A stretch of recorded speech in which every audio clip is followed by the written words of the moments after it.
উত্তরকন্যা তৈরি হলে মুখ্যমন্ত্রী বিবৃতি দিয়েছিলেন যে কাউকে আর কষ্ট করে কলকাতায় যেতে হবে না, নিয়ম করে উত্তরবঙ্গে সচিবরা এবং মন্ত্রীরা যাবেন, তারা বসবেন।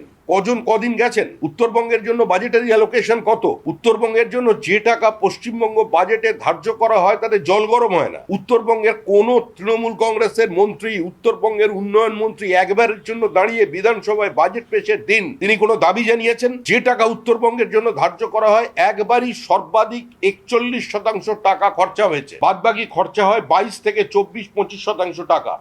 বাদবাকি ওইটুকুনি টাকা থেকেও সেটা সাইফন অফ করে অন্য জায়গায় নিয়ে চলে যাওয়া হচ্ছে।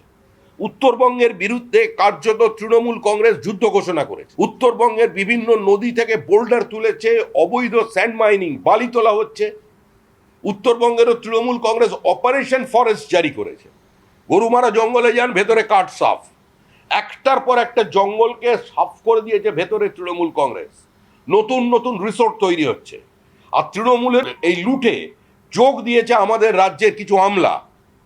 আজকে তারাও নামে বেনামে ডুয়ার্সের সম্পত্তি কিনছেন, আইনের ফাঁক রেখে তারা সম্পত্তি কিনেছেন। যদি এই মুহূর্তে আপনারা যান, সাংবাদিকদের কাছে আমরা অনুরোধ করব যে উত্তরবঙ্গের মানুষকে, ডুয়ার্সের মানুষের স্বার্থে আপনারা একটু ইনভেস্টিগেটিভ জার্নালিজম চালান, যেটা বন্ধ পশ্চিমবঙ্গে বর্তমান। যে